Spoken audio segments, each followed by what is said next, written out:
Olá, meus caros, dando continuidade aqui a teorias da conduta, aprofundado, tá? Estou indo detalhe por detalhe para você não perder nenhum ponto, não perder questão de prova, com tranquilidade, tudo bem? Tranquilo? Estamos aqui na teoria causal valorativa, teoria normativista, teoria neocantista, desenvolvida por Edmund Mesger, tá? Teoria aqui de Mesger. Então vimos qual é a estrutura da culpabilidade. Tá? A culpabilidade, ela deixa de ter aquela composição lá da causalista, aquela composição mínima, em que a culpabilidade é o gênero, e eu tenho culpabilidade dolo e culpabilidade culpa. Tá? Culpabilidade aqui é o gênero, culpabilidade em sentido lato, sendo dolo em sentido estrito ou culpa em sentido estrito. E a imputabilidade é um pressuposto, ela passa a ter uma outra estrutura. A culpabilidade, ela passa a ter elementos. Primeiro elemento, a imputabilidade passa a ser elemento. Tá vendo que essa estrutura, ela já está próxima da estrutura atual. Ela está chegando na estrutura atual, está evoluindo. Então a imputabilidade, ela passa a ser um elemento. E aí o dolo e a culpa, que eram espécies, passam a ser elementos da culpabilidade. Só que o dolo aí é um dolo normativo ainda, tudo bem? Na tela. O dolo ainda é um dolo normativo. O que é o dolo normativo? É formado de vontade, consciência e atual consciência da ilicitude. E eu já diferenciei para você que essa primeira consciência é a consciência sobre os fatos, que se diferencia da consciência da ilicitude. A consciência da ilicitude, ela fundamenta o antigo erro de direito. E a consciência sobre os fatos, o antigo erro de fato. A evolução do erro de fato virou erro de tipo. A evolução do erro de direito virou erro de proibição. Tudo bem? Então, consciência sobre os fatos, aquilo que é visível aos olhos, não se confunde com saber se é certo ou errado. Saber se é certo ou errado é consciência da ilicitude. E foi incluída a exigibilidade de conduta diversa. A exigibilidade de conduta diversa. Show de bola. Então, aqui na culpabilidade é adotada aqui a teoria psicológico-normativa, que é o dolo normativo, né? Tem a parte psicológica e a parte normativa. Teoria psicológico-normativa da culpabilidade. Iremos estudar isso aqui novamente quando formos falar de culpabilidade e também de dolo. Tá? E também de dolo. Ok? Na teoria causalista, é adotada a teoria psicológica da culpabilidade. Na teoria neocantista, é adotada a teoria psicológico-normativa da culpabilidade. Na teoria finalista, é adotada a teoria normativa pura da culpabilidade. Então tem que saber essa evolução. Evolução das teorias da conduta com a evolução das teorias da culpabilidade, que são vinculadas. Tudo bem? Tranquilo? Na tela. Show de bola. Muito bem. Trouxe aqui para você a estrutura da culpabilidade. Vamos fazer uma questão sobre esses temas já estudados. Uma questãozinha aí, antes de falar da principal teoria, que é a teoria finalista de Wesel. Tá? A principal teoria é a que você tem que saber mais. A teoria finalista é aquela que você tem que se aprofundar mais, porque é a estrutura atual, é a estrutura mais aceita atualmente, tudo bem? Questãozinha, leia o texto a seguir para responder a questão. O sistema clássico foi responsável pela divisão da ação humana em dois segmentos distintos. De um lado, o querer interno do agente. De outro, o processo causal, visível, isto é, a conduta corporal do agente e seu efeito ou resultado. Situava-se no injusto o encadeamento causal externo e na culpabilidade todos os elementos subjetivos, isto é, os elementos internos, anímicos do agente. Eu estou vendo aqui praticamente falar de ação típica e ação culpável. Está falando para você, olha, existe aqui a ação típica, que são os elementos subjetivos, é a ação do agente, os elementos externos, e os elementos internos, que é o dolo e a culpa do agente, está na ação culpável. Essa divisão de ação típica e ação culpável. Isso se deu no sistema clássico. Entre aspas aqui, o sistema clássico. Só o sistema clássico já te ajudava a responder a questão. Considerando a tradição germânica da teoria geral do crime, direito penal alemão é um dos mais expoentes direitos penais do mundo. Tá? Você tem uma ideia? As primeiras codificações se deram na escola clássica. A escola clássica ela pregava a codificação dos crimes, que o crime não era codificado, não tinha um código penal. E aí um dos primeiros códigos penais do mundo é o Código Penal da... Como é que é o nome lá do Estado alemão? Esqueci o nome agora, estava na ponta da língua, saiu, sumiu, vou falar. Bavaria. Sumiu agora, sumiu do nada. E então o direito penal alemão é um dos mais expoentes do mundo. Tá? A maioria das escolas foram desenvolvidas na Alemanha. A escola germânica, tá? Que é a escola germânica, alemã. A tradição germânica, a tradição... Bavaria, né? Código Penal da Bavaria. O Estado alemão. Considerando a tradição germânica da teoria geral do crime, é correto afirmar, esse código foi escrito por von Litz. Quanto a essa concepção e respectiva orientação metodológica, que o texto anterior se refere ao modelo. Qual modelo? Socialista e a filosofia neocantiana, funcionalista e a teoria do sistema. Professor, não estou entendendo nada.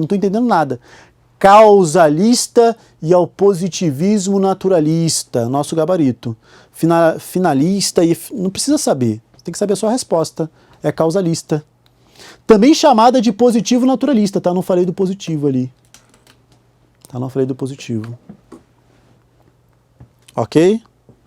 Tranquilo? Tá vendo uma questão que aparentemente ela é muito difícil, mas não é. Só tinha que saber sistema clássico, teoria causalista, positivismo naturalista, nada demais. Tá? Nada demais.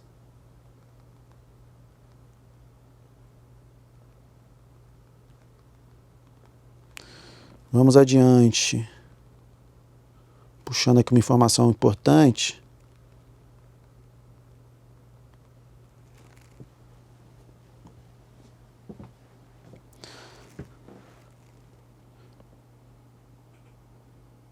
Von Litz escreveu o Código Penal da Baviera, Estado alemão, Baviera.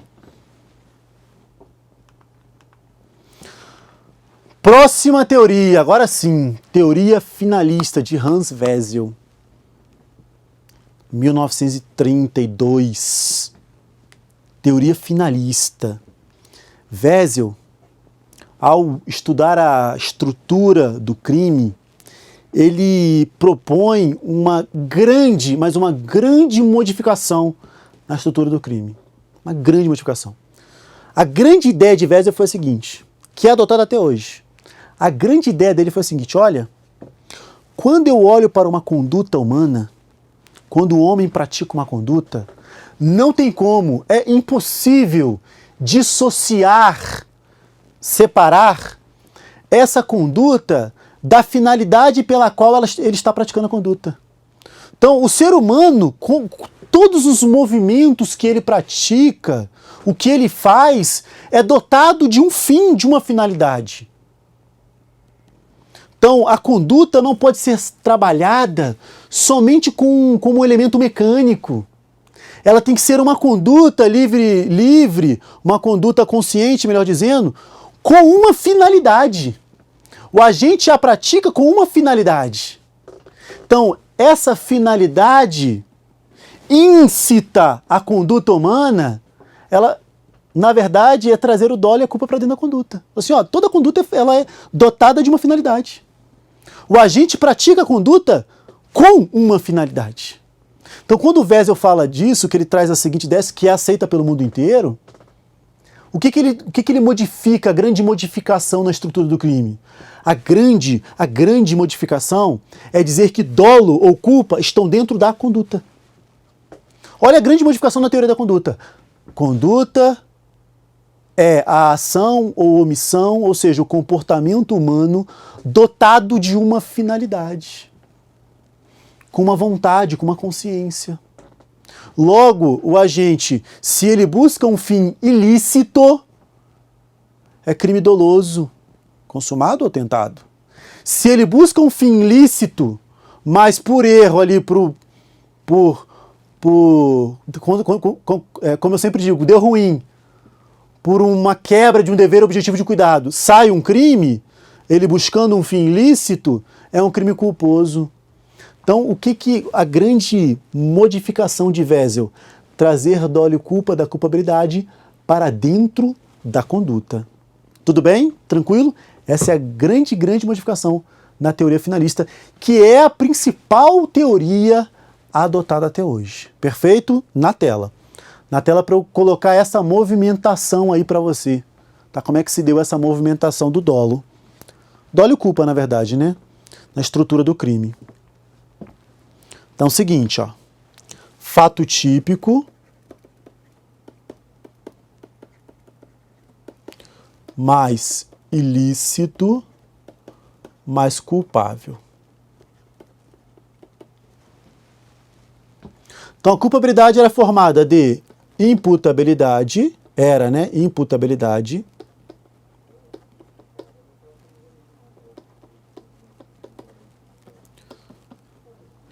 eu sempre coloco culpa ou dolo para poder falar do dolo. Culpa ou dolo. E esse dolo era formado de vontade, consciência e atual consciência da ilicitude do fato.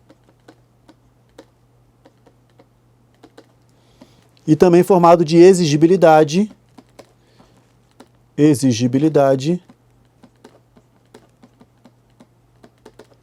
de conduta diversa.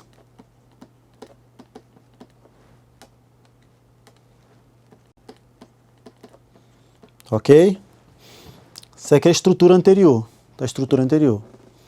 O que acontece com a nova estrutura do crime, idealizada por Hans Wesel? Então, Wesel diz o seguinte, olha, a conduta humana ela é dotada de um fim. Logo, a conduta humana ela será dolosa ou culposa.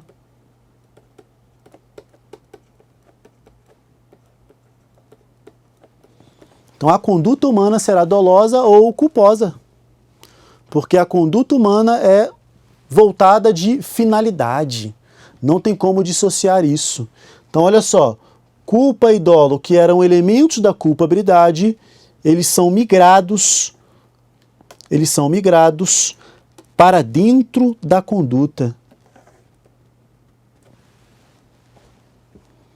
Culpa e dolo, que eram elementos da culpabilidade, eles são migrados para dentro da conduta.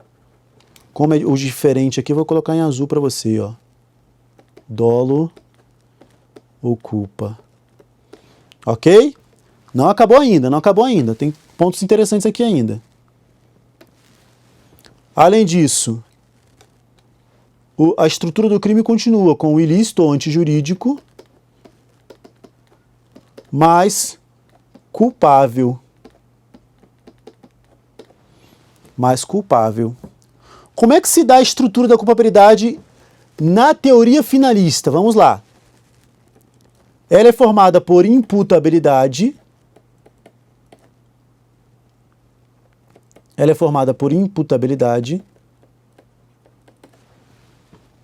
Ok? Ela é formada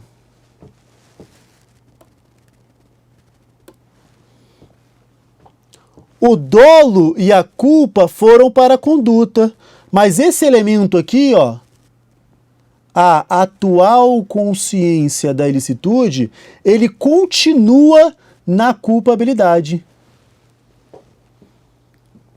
Só que ele deixa de ser atual e vira potencial consciência da ilicitude, que fundamenta o erro de proibição, né?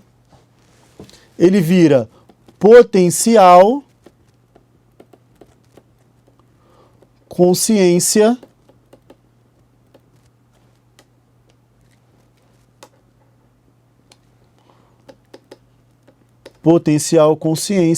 da ilicitude do fato, que fundamenta o erro de proibição. Então esse elemento atual, ele vem e continua na ocupabilidade, só que agora como potencial. Tudo bem? E a exigibilidade de conduta diversa, ela continua da mesma forma.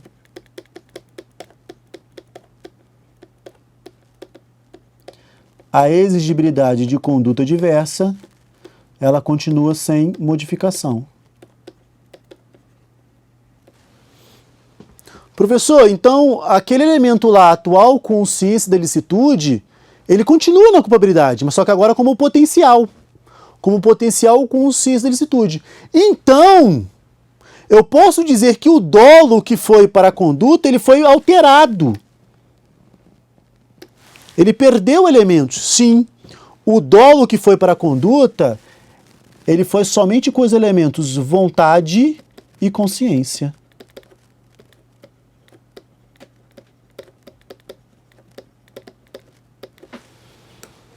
Somente com os elementos vontade e consciência. Ou seja, não mais faz parte do dolo o saber sobre a ilicitude. O dolo hoje é somente sobre os fatos, aquilo que é visível aos olhos. É o que fundamenta o erro de tipo. Então o dolo hoje é somente sobre os fatos. É vontade de praticar aquela conduta e consciência em relação ao mundo real daquilo que eu estou praticando. Aquela consciência, se é certo ou errado, não está mais dentro do dolo. A consciência do se é certo ou errado, que é utilizada lá, a valoração paralela na esfera do profano, ela é utilizada lá na potencial consciência da ilicitude, dentro da culpabilidade. Foi dissociado do dolo, foi retirado do dolo.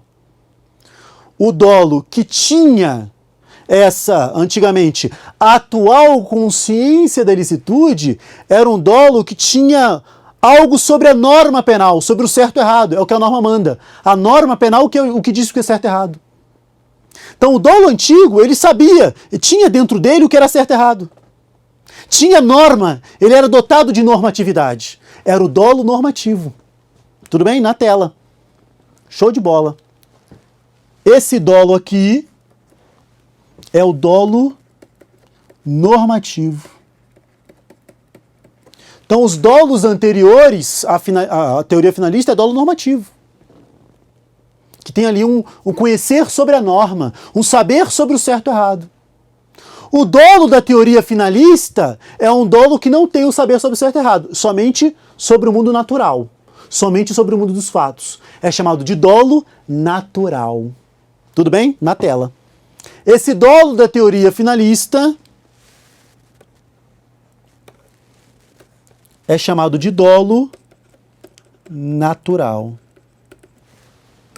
É um dolo que somente se preocupa com os fatos, com o mundo real, e não se é certo ou errado. E não sobre o certo ou errado. Ok? Somente se preocupa com o mundo real, com os fatos. O certo e errado fazia parte do dolo normativo. Ou seja, lá na culpabilidade, só ficou a parte normativa.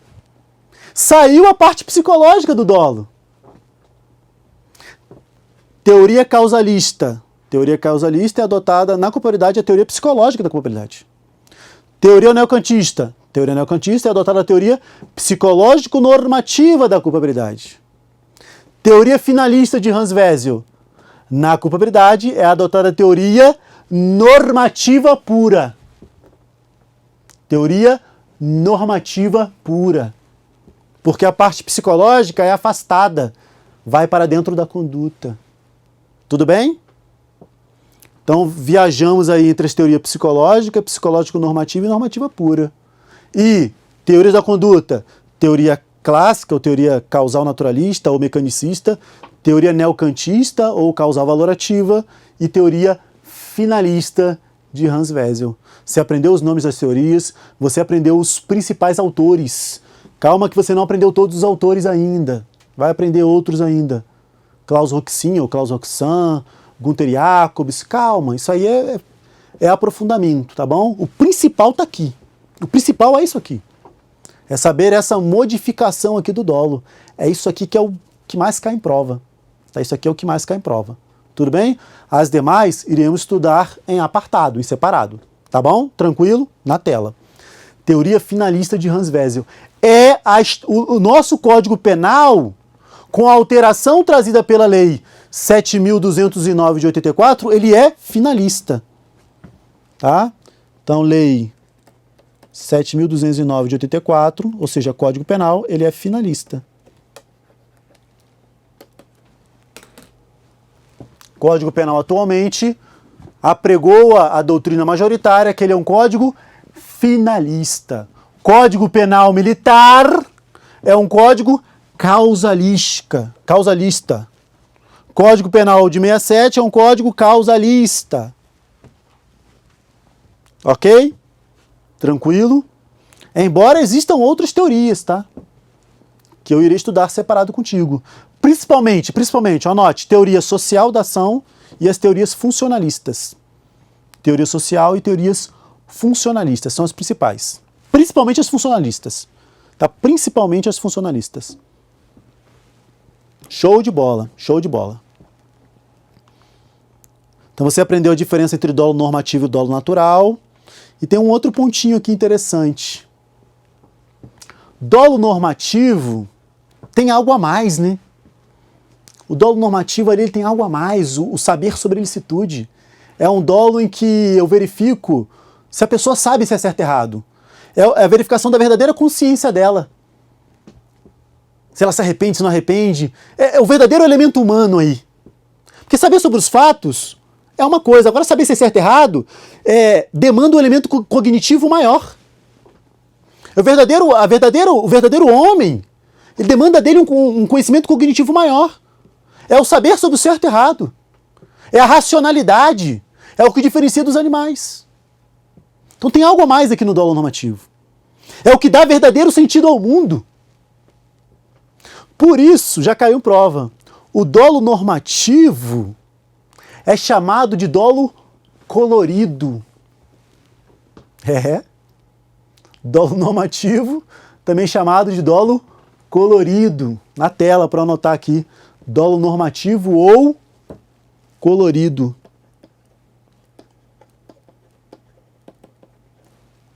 E o dolo natural, sem cor, acromático. Caiu numa prova aqui do MPDFT, 2016, salvo engano. Dolo colorido, normativo, e o dolo acromático, sem cor. Show de bola, né? Show de bola. Ok? Tranquilo? Respira fundo. Vamos adiante. Até aqui é o principal. Professor, não consegui pegar tudo. Reveja. Reveja as aulas, resume, faça o seu resumo, estude com calma, porque você tem que saber isso aqui. Eu costumo dizer que existem alguns temas de direito penal que se o aluno não sabe, ele não sabe direito penal, ele só decorou algumas coisas. Então, teoria do erro é discriminante putativa, falar sobre isso com causas relativas, 3 temas aí que se tu não sabe direito penal. Teorias da conduta, clássica, neocantista e finalista de Wessel. Então, são temas caros para o direito penal, que um verdadeiro conhecedor do direito penal tem que saber. Demanda uma cognição maior, demanda um estudo mais qualificado. E é isso que eu quero de você. Eu quero te diferenciar da maioria dos concurseiros comuns, que só sabem uma decorinha ali, letra de lei, sabe uma teoria ou outra, e acha às vezes que sabe direito penal. E acha às vezes que sabe. Aí eu vou e falo assim, não é bem assim não, tá errado isso daí. Não, porque aí, professor, tá errado por quê? Aí eu falo, não, tá errado por causa disso, um monte de coisa errada. Porque às vezes saber o superficial, a consciência superficial da matéria, ela vem cheia de erros. Porque às vezes você só aprende uma regra geral, às vezes você só aprende uma exceção. Você não aprende a regra geral, mas aprendeu a exceção. Eu falo, tá errado, essa é a exceção. Não é a regra. Então, tem que saber o completo. Tá? Direito penal é assim, direito penal é lindo. Isso aqui é a coisa mais linda do mundo. Né? Essa parte aqui é a parte mais bonita do direito penal. Eu amo o direito penal. Na tela, vamos lá. Questãozinha pra gente, acho que eu coloquei uma questão aqui. Doutrinadores nacionais admitem que a reforma de 84... Olha aí, olha como a questão fica linda para você. Defensor Público 2017, Rondônia. A questão já fica linda, até aí ela já para você. Ela fala assim, cara, eu estou brilhando para você. Professor, reforma de 84, lei 7.209, né? A reforma de 84, da parte geral do Código Penal, especialmente no que concerne ao conceito de crime, ali ao conceito de conduta, aderiu ao finalismo. Você vai falar assim, caramba, tudo que tá aí eu sei. O seu coração já acelera, já fala assim, cara, você já fica feliz. Quem é considerado o criador de tal sistema jurídico penal? Acabei de arrepiar. Eu vou explicar por que eu arrepiei. Eu me lembro de uma história, é minha, né? Tem que lembrar. Eu vivi uma história interessante que foi a seguinte. Eu era agente penitenciário federal, era o nome utilizado à época para o cargo. Hoje, agente federal de execução penal, que virou policial penal. Mas na minha época, era agente penitenciário federal. Estávamos em novembro de 2011. Eu lembro, tá? Era novembro de 2011, próximo ao dia 20, mais ou menos. Próximo ao dia 20 de novembro de 2011. E eu estava de serviço. E no mesmo dia ia ter uma palestra na minha faculdade, lá em Cascavel, no Paraná. Eu trabalhava como agente penitenciário em Catanduvas, no Paraná. Ia ter uma palestra lá em Cascavel. E essa palestra ia ser ministrada pelo deputado federal, inclusive descobriu uma doença, tá bem doente, mas é um dos maiores doutrinadores de direito penal do Brasil, Luiz Flávio Gomes. Então, Luiz Flávio, ele ia dar uma palestra. Eu falei, cara, eu não posso perder essa palestra por nada. Eu consegui trocar horário, eu consegui pegar banco de horas, eu dei o meu jeito e fui para a palestra. Né? Saí do meu serviço mais cedo, peguei banco de horas e consegui ir para a palestra. A palestra sobre... na época, a palestra era 2011, tinha acabado de ter a vigência da Lei 12.403. Eu não esqueci o livro, eu ia trazer até o livro para comprovar a minha história. A Lei 12.403 era chamada Nova Lei de Prisões. A Nova Lei de Prisões. E essa nova lei de prisões, poucas pessoas sabem, mas ela foi escrita. Um dos autores que escreveu foi Luiz Flávio Gomes. Foi um dos autores que escreveu a Lei 12.403, a nova lei de prisões, que na época trouxe as medidas cautelares diversas da prisão, do artigo 319 do CPP. Apesar de ser uma lei processual, Luiz Flávio Gomes é um renomado autor penalista, inclusive sempre presente nas entrevistas da televisão brasileira.